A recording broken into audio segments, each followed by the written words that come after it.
le podcast sur la vie et ses aléas avec une polyarthrite, mais aussi sur l'implication des patients avec l'ANDAR.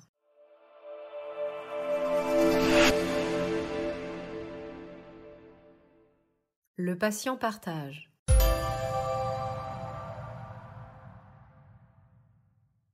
Qu'il soit appelé père aidant, patient ressource ou partenaire, l'idée est la même. Partager avec d'autres les savoirs acquis par l'expérience de la vie avec la maladie, au quotidien et dans le parcours de soins. Mobiliser sa propre histoire pour aider d'autres personnes à mieux faire face. Si un échange peut aussi se faire dans ce partage, il y a un début de démarche vers l'autre. Pour autant, de sa propre initiative ou sollicité par les soignants, il ne peut que s'appuyer sur sa propre expérience, sur ce qui fonctionne ou non pour lui-même. Mais c'est déjà beaucoup. Petit à petit, après être devenu acteur de sa propre santé et de sa propre prise en charge, on passe à une étape de père aidant pour les autres. Les autres qu'ils sont. Ce sont les patients, c'est notre entourage, c'est le milieu médical. Pour commencer, je vais peut-être parler un peu d'empowerment, c'est cette prise en charge du patient par lui-même, en renforçant la capacité de prise de décision afin d'augmenter notre autonomie.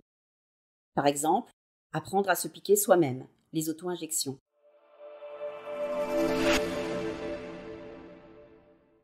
Avec cette assurance que l'on va avoir, on tire une expérience utile pour les autres. On ne dit plus « je », mais on pense « on » et « tu ».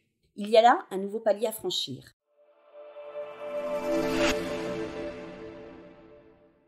Les autres, j'ai parlé de patients. Comment se tourner vers les autres? Ça peut être tout simplement des conseils lors d'une perfusion, ces perfusions qui durent quelques heures dans un milieu hospitalier, ou lors d'une hospitalisation avec la collègue de chambre, car bien sûr, on n'est pas aux mêmes étapes de la maladie. On se conseille sur un rhumatologue. Effectivement, on peut changer de rhumatologue s'il ne nous convient pas. On se conseille sur un bon kiné. Est-ce que tu as un bon kiné à me conseiller? Un podologue? Ou puis-je faire des semelles? Ça, ce n'est qu'un exemple. On se conseille également sur la vie au quotidien. Une petite anecdote, c'est vrai qu'à Nancy, là où j'habite, j'avais souvent des problèmes au niveau des stations-service pour prendre de l'essence. On m'a conseillé la seule station-service où il y avait encore un pompiste. Je peux vous dire que j'y tenais. Un jour, lors d'une hospitalisation, j'étais avec une dame dans ma chambre. J'avais 21 ans et je me suis énormément appuyée sur son propre vécu. Je l'écoutais. Je pense que l'infirmière a fait exprès de nous mettre ensemble. Elle a été aidante pour moi. Elle m'a apporté énormément. Et puis, c'est vrai qu'on avait cette compréhension instinctive l'une de l'autre parce qu'on a cette même maladie. Sur Internet, on peut également trouver des groupes d'échanges entre patients. Un jour, il y a une dame qui posait une question par rapport à une prothèse de genou. Elle ne savait pas du tout quoi faire, elle était perdue, ne connaissait pas les douleurs. Et donc, j'ai pu la rassurer sur ces douleurs qui deviennent presque absentes après l'opération. Et puis, sur la nécessité d'avoir une bonne rééducation après, d'aller dans un centre de rééducation, la rassurer sur ses conditions de marche et la fluidité qu'elle va pouvoir acquérir. Et surtout, l'inviter à faire du renforcement musculaire avant l'opération. Je peux dire qu'on est également père aidant pour son entourage. On aide les autres à être aidants. Je m'explique. Il faut savoir demander de l'aide à l'autre. Savoir dire, voilà, j'ai besoin de toi, j'en peux plus. Est-ce que, éventuellement, pour telle mission, tu peux m'aider pour telle durée? J'ai un exemple, pas plus tard que le week-end dernier, où j'ai fait des travaux à la maison et j'avais un grand vaisselier qu'il fallait vider. Tout simplement, j'ai demandé à Myri, voilà, peux-tu venir dimanche pendant 2 heures pour m'aider à vider le vaisselier? Et cette personne est repartie, elle me dit, écoute, je suis tellement heureuse d'avoir été utile, tu m'as permis d'être utile auprès de toi pour une fois. On peut également aider à son entourage à comprendre la maladie. Nous, on la vit et c'est une évidence pour nous, mais eux ne connaissent pas notre pathologie. Expliquer avec des mots simples, avec un langage différent. Par exemple, quand on s'adresse à un enfant. J'ai souvenir de ma petite nièce, Camille, qui un jour, voyant son papa prendre mon assiette pour pouvoir couper ma viande, me dit « Marraine, je sais très bien que toi, de l'extérieur, tu fais très jeune, mais tes os, ils sont très très vieux. »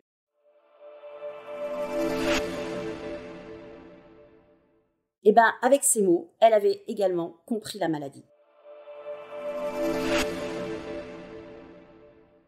Aider les autres, c'est aussi lors de ces journées d'éducation thérapeutique, Lorsque l'on est sollicité pour assister à des ateliers d'éducation thérapeutique, on a la volonté de participer, l'envie de communiquer aux autres nos trucs, nos astuces. Par exemple, une fois, une dame nous a expliqué comment ses qualités de nuit étaient améliorées grâce à un surmatelas, qu'elle avait des ouvre-boîtes électriques. Tout ça, c'est les petits plus que l'on peut s'apporter les uns aux autres.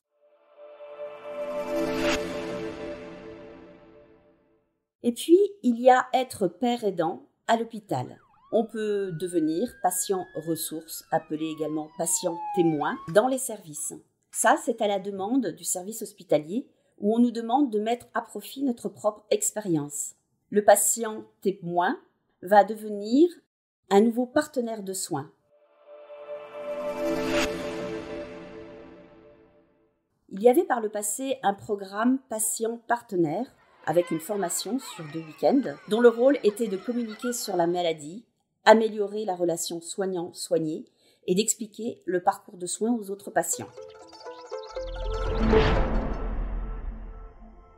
C'est donc une démarche clé, une porte qu'il faut oser franchir. Et si on me demande ce que ça m'apporte, je dirais que je me sens utile pour les autres, que ma maladie a enfin une utilité pour donner un sens à cette maladie et qu'elle serve à quelque chose et surtout à quelqu'un.